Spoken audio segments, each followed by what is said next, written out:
Well, hello, everybody.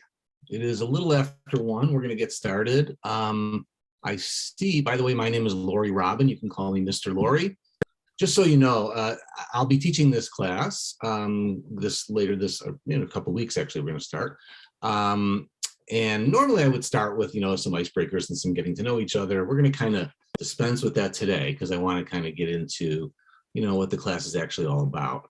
But as long as you can speak, I see most of you are muted right now, but I am going to be calling on people to read from certain slides and stuff. So do be ready to speak and make sure you unmute yourself if you do that, okay?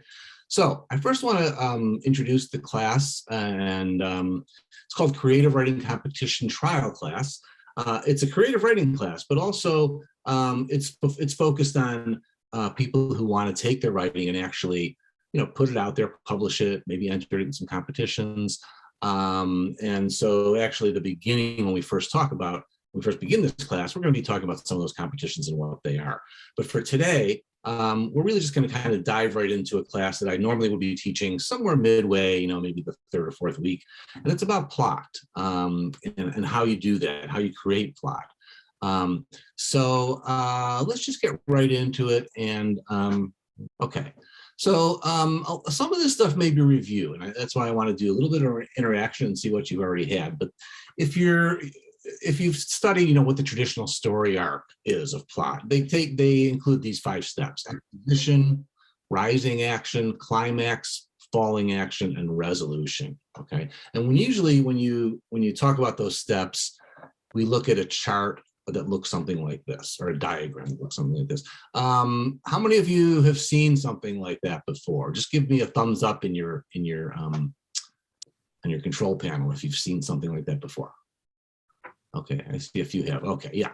Usually, certainly by the time you enter high school, you will have probably been exposed to this, if not before. But so I want to review this a little bit but I want to look at it not just from a reading standpoint, but from a writing standpoint, because that's why we're here after all. So I'm going to just call on some people randomly. I can't see most of your faces, but I know your names. So please be ready to read something. Let's just start with Cindy. Can you just read the step 1 exposition? Beginning of the story that introduces 1, conflict, 2, character, 3, set. Okay, so in the exposition, nothing's really happening yet, right? We're just kind of being introduced to all the elements of the story, okay? How about rising action? Angela, can you read that? Sure. Rising action, events before the climax. Characters attempt to solve the problem, but fails. Okay, good. So the character's motivated to do something, but there's obstacles in his way. And this goes on for most of the first part of the story until we get to part 3, the climax. Henry, can you read that? Climax, the turning point, the point of greatest suspense or action. Right. And we're going to see some examples of these, but I just want to kind of get the overview here. How about falling action, Howard? Can you read that, please? Falling action and events that occur after the climax. Awesome. Okay. And finally, resolution. How about Maggie? Resolution, end of the story where the conflicts or problems are solved. Okay. And this is probably review. Most of you probably have gone over those 5 steps before, but not so much from a writing point of view, as much as you have from, as a reader. So today we're going to look at it more in terms of how you approach these things as a writer. Okay. So I'll take this slide since you guys have been really good with your reading. I know that some people have not read yet, so you will probably be called on. So rising action is a literary term referring to narrative events of the story that grow in suspense, tension, and stakes toward the highest point of interest, suspense, or tension. That highest point, of course, that's the climax. But so everything that comes starting with an inciting action, which is what starts events rolling, all the way up to the climax, we call that rising action. And here's a little chart. And I'm going to call on a couple other people to read. I will start out. So it starts out with an inciting incident. Okay, so we have this exposition. We find out about the characters a little bit. We maybe find out about the setting, and we get maybe a hint that there might be some conflict brewing. Okay, and then we have something that happens. Okay, and that's called the inciting incident. And so if you are, as a writer, okay, not so much a reader, but from a writer's point of view, you want to find a starting event that necessitates swift action. In other words, the character has to do something, okay, or else it's not inciting, right? How about number 2, lead with motivations? And Caitlin, can you read that? What leads characters to act? What's at stake? Exactly, right? If the character has no reason to do anything, he's not going to do anything, right? So, and that can vary. It can be many, many different things. But so usually the character has some motivation to do something, but things get in the way. Okay, things complicate, his desire to get this thing done, and those are called obstacles, right? So raise the stakes. That's as a writer, every time the character or characters encounter some kind of obstacle, something that gets in the way of their getting their goal, things become more complicated, okay, and the stakes get higher, okay. So number 4, how about who haven't I heard from here? Alvin, can you read number 4? Chain the rising action. Think of extra tensions that flare towards final goals. Right. So what could happen? As a writer, it's your job to invent these things, right? As a reader, you expect there to be obstacles and things that get in the way because you've read a million stories before. But as a writer now, you have to think of these things. What could get in the person's way? Why? What naturally would come up that might get in the person's way of getting their goals, okay? And then finally, confront the conflict. Save the intensity for a final confrontation and outcome, which is, of course, the climax, okay? So, don't get too intense until, before the climax, because that's where the intensity should reach its peak, okay? So how do you write rising action? Well, create rising actions, as we went over, from the character's motivations. That's what causes a character to do something, okay? But as this character starts doing things, the stakes get higher. Things get in the way, and every time he overcomes an obstacle, something else comes up. And the important thing is to ground this rising action in that character motivation, okay? So let's go through these bullet points. How about we have some of you guys read again? How about Alvin? Can you read the first bullet point? Rising action begins with what characters Want. Good. And the second one, Howard? Retention in the story may come from mired sources. You might pit characters against hostile environments, villains, or even former allies if relationships sour. Good. And just a quick note, this word is myriad. That's how you say it. And it means lots of different kinds of sources. Okay, how about the third one? The primary source of tension or underlying conflict is your character's motivation. Good. Yeah, so always keep that in mind. What does my character want? What is the goal, right? And then also what stands in their way, all right? If you know those two things, you've got a story. Those are the elements of a story, okay? And again, I'll take this slide, raising the stakes. Stakes are the consequences of actions, okay? Or the potential consequences of actions. So if I do X, that's gonna lead to Y, right? And that might be, better or worse for me, okay? But whatever it is, every time I make a decision, the stakes get a little bit higher, okay? So create tension and suspense by putting your characters in a situation they can't control. Okay, what do they do when things get out of control? The more crucial the stakes, the more urgency in your character's choices and actions, okay? So thinking up great stakes comes down to thinking in terms of cause and effect. If something happens, if this character does X, like I said, Y will or happen or might happen, or there's a probability it will happen, okay? And so you should be asking yourself, in order for my characters to learn the lesson of the story, what must happen? Now, in the course of a normal class, if this wasn't a trial class, we would have already talked about the lesson, which is the theme, okay? So remember, that's the other thing, that all of these things should connect with the theme of your story, which we're not going to explore theme today, because that's for another lesson. But so how can you create that tension? Okay, I want to show you a couple of examples, and this is the fun part. We get to look at some film. This is from Harry Potter and the Chamber of Secrets. This is a perfect example of rising action. Let's just take a look at this. Okay, I'm a little sweaty just watching that. Who's seen that movie? Put your hands up if you've seen, or put a thumb up if you've seen that movie. Okay. Yeah, I've seen some of these. I actually didn't see that one, but I've seen a couple of the Harry Potter movies. But anyway, I want to go to the next slide because let's. Okay, so here's what's going on. Let's just kind of go through these steps, right? Angela, read the first bullet point. Harry and Ron are in their flying car chasing after a speeding train. Okay, so that's the first thing we see, okay? At least in this scene. And then what happens, Elena? The invisibility booster fails. Okay, so right away there's a complication, right? I'm not really talking about what happens before this, okay? We're looking at this scene as a little kind of piece of rising action in itself, right? So they're chasing this train, right? So apparently they have to catch that train. I don't remember exactly why they're chasing it, but they're chasing this train. And it's very important that they catch it. And then suddenly the car, which is supposed to be invisible, becomes visible. Okay? And suddenly people can see what's going on. So Henry, what happens next? They fly lower in order to catch up with the train. Okay, so they think, okay, well, they can see us, but let's just get down lower and we'll get the train, right? And then Caitlin, what happens after that? The train comes barreling at them from behind and forces them off the tracks.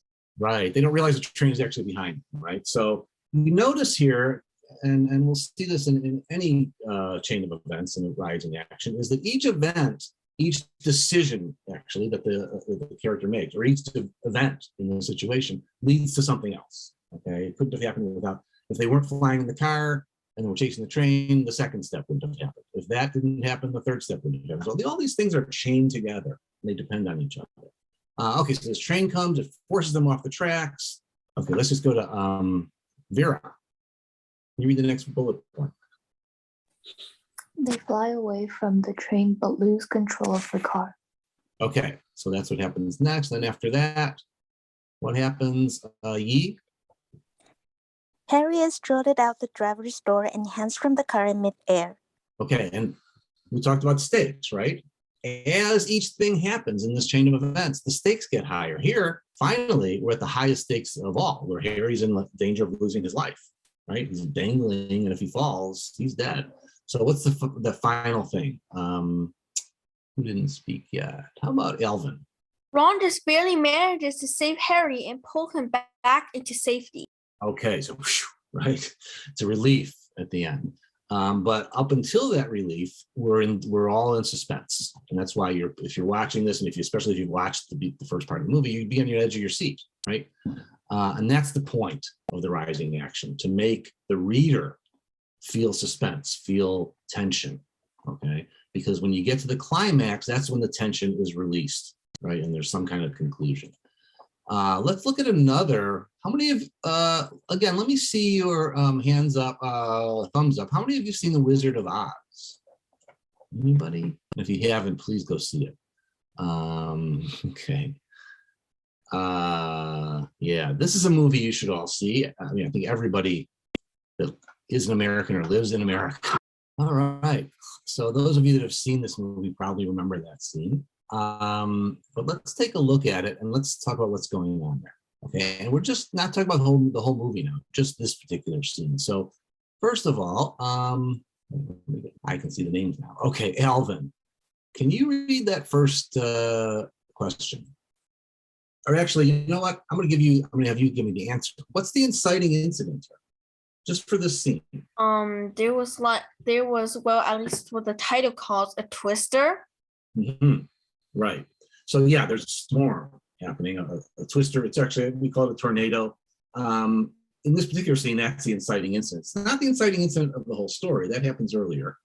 And I don't want to ruin it for anybody, so I'm not going to give it away. But we're just looking at this one scene. Okay. So yeah, there's a storm brewing, and this Dorothy, who's the main character, what's she trying to do? What's her motivation right now? Let me ask Henry. Huh? What's Dorothy's motivation in that beginning, right? While that storm is going on, we see it. What is her motivation there when we first see her? To return home, right? Exactly. And not only that, if you know the movie, that's her entire motivation the whole time, right? But for this particular scene, it's just to get home, to get to a safe place, right? Which is her home. Okay, but there's some things that get in the way. So what happens next, Caitlin? What happens after that? Okay, so she's just trying to get home. We see there's this tornado, and what's the first obstacle? What happens? I think she's calling like someone like, I don't know, like the people, like there were like 3 men or something. I guess like the people she was calling. I'm not exactly sure the name though, but someone. You're good. That's pretty close. She's calling mainly for her aunt and uncle who she lives with. She happens to live with her aunt and uncle, which if you don't know the movie, you wouldn't know that necessarily, but she doesn't live with her parents. So there's her aunt and uncle. I think she's calling their name, Auntie M and Uncle Henry. And she might also have called the names of some of the farmhands that hang around just to see where everybody is. Okay. Okay. So what is she finally gets through the fence. The fence flies away. She tries to get in the house. Where does she figure they're going to be? Let's just go back to where does she figure everybody's going to be? Okay. Anybody know what she's doing when she's pounding her foot on that piece of wood? I think those like the hatch. I don't know what you call it, but it's the place you go underground so that like if everything else is blown away, you'll still be like safe. Right. It's a storm shelter, tornado shelter, you might call it. And people that live in areas where these tornadoes come often, they usually have those, right? Because it's not that unusual. So they're all down in the storm shelter, but she can get home fast enough. And they all locked her out and they can't hear her now, right? So that's another complication that raises the stakes, right? Stakes are getting higher. First, she just has to get home. Then she has to find her aunt and uncle and everybody from the farm. She can't find them.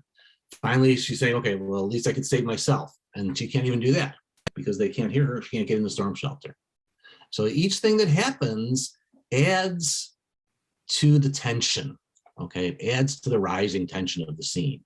And what happens after that? She can't get in the storm shelter. Caitlin, what does she do after that? She runs into the house. Right. She thinks, well, maybe they're in the house. Maybe I think she went in the house before that, and then she came back out, and now she goes back in. She says, maybe I missed them. Maybe they're in the house, but they're not in the house, right? And then another important incident happens. It might be, might in a way call this the next inciting incident for the next, set of rising action. But what happens when she goes into her bedroom? So anybody remember? She sits on her bed or she's looking out the window. She turns around. The window blows out. Caitlin? The window, it knocks her out. Right. And then she's passed out. And she goes into this dream state, right? And now all of a sudden we, as the audience, start seeing what she's dreaming, So what does she see, by the way? Any idea? Lena? I think she sees like her face like blurs and like there's like a double image of her face. Okay. What about, does she see any people out there? Or animals? I think it's just like the house in the Twister. No, she actually sees people. If you look, is Caitlin, are you raising your hand? Yeah. I think first there was like I'm not really sure, but it looks like a bit like a chicken coop. Okay. Yeah. And then there are like people doing random things. It looked like there was a grandmother in a chair, and then there was like 2 people canoeing and 1 person biking. And then Good. Yep. Sorry, go ahead. Oh yeah, the last thing I said, it was just a witch flying on a broom. Okay. So yeah, good memory for those details. Yeah, there were 2 people in a rowboat actually, and it happens if you saw it on big screen, you'd see more carefully that there were 2 of the farmhands that she knows that they're rowing the boat in the middle of a tornado, and then she sees this woman, Mrs. Gulch, again without ruining it. She's a woman that had a big fight with Dorothy about her dog, and so Dorothy really hates her, and she sees her turn into a wicked witch. And as it turns out, and this isn't giving too much away, if you go into the rest of the story, she soon encounters a wicked witch. It's the same person. It's played by the same person that played the Mrs. Gulch on the bicycle. Again, you got to go see this, or you don't have to go see it. Find it. You can find it almost anywhere. So watch this movie. Okay, so we see these rising tensions, and she goes into this kind of dream state, and By the way, maybe you didn't notice this, but what's happening to the music as this incident is happening from beginning to the end? What can you say about the music? Anybody notice it? Anybody? Put your hand up, put your thumb up or whatever. I think the music is kind of a little bit mysterious right now, like a little bit, it's kind of like a bit strange, kind of, I guess it indicates like a rising action. Oh, Yeah. something is happening. Yeah, and if you notice, I mean, it sticks in my head, but I've seen it a million times. There's this bump ba dum ba da da dum ba da ba da da. It's underneath everything, and then there's this noise of the storm, and there's this orchestration. But if you notice throughout the scene, what happens to that beat, that bump ba dum ba da da? Anybody notice? It changes tempo, becomes much faster and much more intense towards the end of the scene. Right? It ends up, it starts out bum ba dum ba da dum. It ends up bum ba da ba da bum ba da ba. And then all of a sudden the house comes down, and what happens to the music? Anybody notice that? Suddenly there's dead silence, absolutely dead silence. So just a little bit, we're not learning filmmaking here, but I just wanted to show you how a filmmaker, also in the same way as a writer, handles things like rising action, how you add to that tension, and so on and so forth.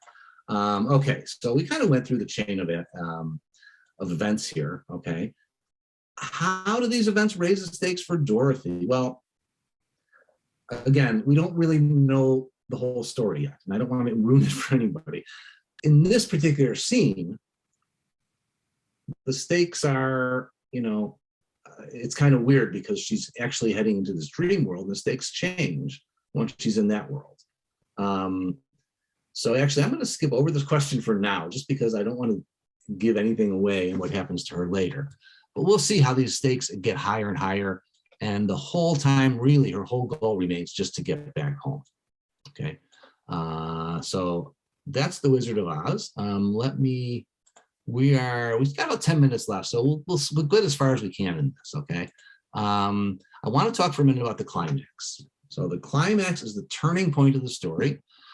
Usually the main character or characters, they come face to face with whatever their conflict is, whatever is the main object that they have to get, okay? And sometimes this could be a life or death struggle, okay? In fact, in most like high adventure stories, it is.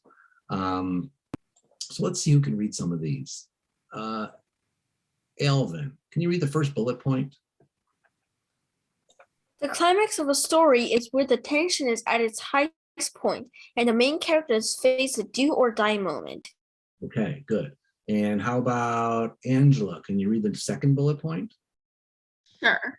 It also represents the point of no return for the characters. After this incident, there's no going back to the way things used to be. Good. And finally, how about Elena? Elena? The characters are changed in some fundamental way. Okay, good. Yeah, so that's what the climax is in every story, okay? I'm noticing that we're probably not gonna have enough time to go through all my slides, so I think I wanna skip to something.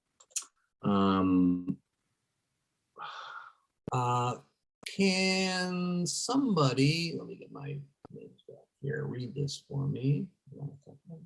How about Vera? Can you read that? Can you read the paragraph that's on the screen? Yeah, sure. In Romeo and Juliet, when Romeo and Tybalt get into a fight and Romeo slays Tybalt, Juliet's cousin, the die is cast, so to speak, and the story moves inexorably towards the final tragedy.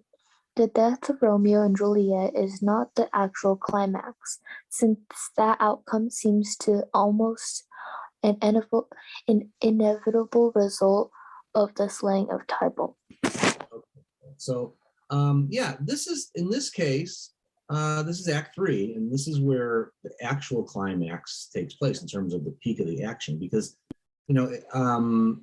even though this all leads to the tragic result of Romeo and Juliet.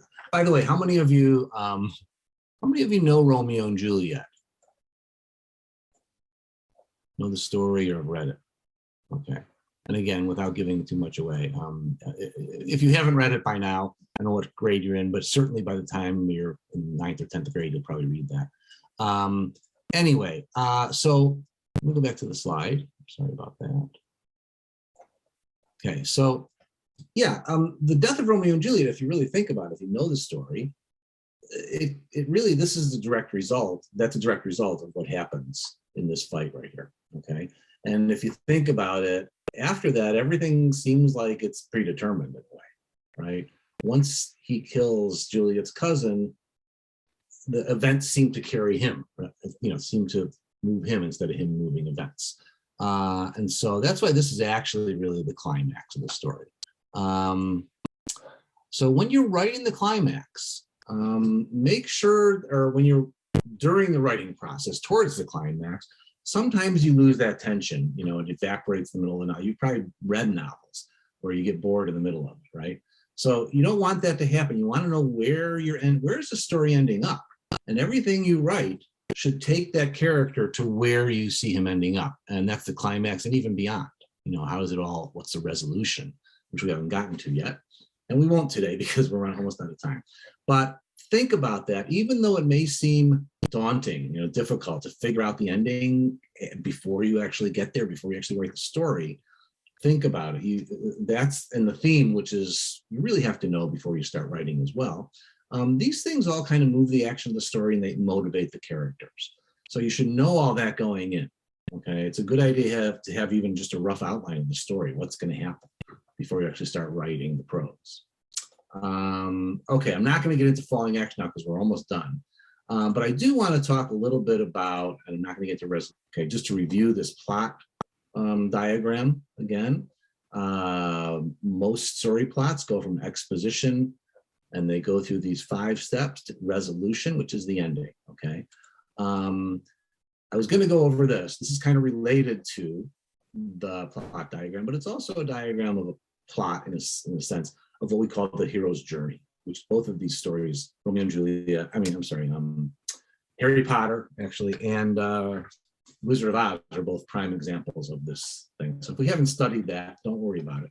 That's kind of a sideline. But I do want to just talk about this slide for a minute.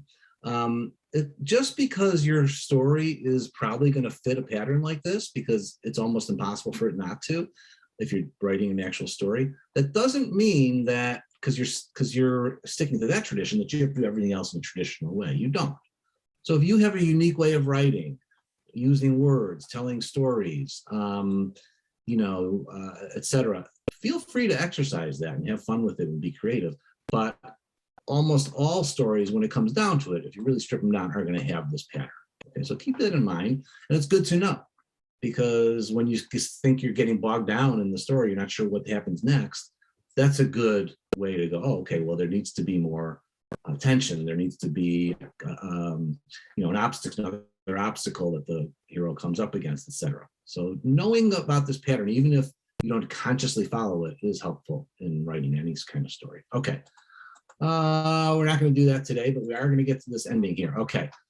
Beginning June 18th, that's when this class begins. And we will also, I'm also going to talk about how you can get in these writing competitions. Maybe there may be several of you that already are doing writing actively on your own, and that will be great. But there's ways that you can actually get involved in these competitions, which there's various kinds of prizes for, which we'll talk about. In addition to the group meetings, as you notice, we're going to also have 4 hours of one-to-one meetings with each student, and that'll be scheduled separate from the class time, so we can go over your writing, etc. Okay, so it's just a really nice, I guess it is nice, but it'll be pretty intense writing workshop for the summer. So it'll really help your writing skills. I hope I see most of you in the creative writing class coming up. Okay. Thank you so much. Have a great weekend. Okay. Thank you. Bye.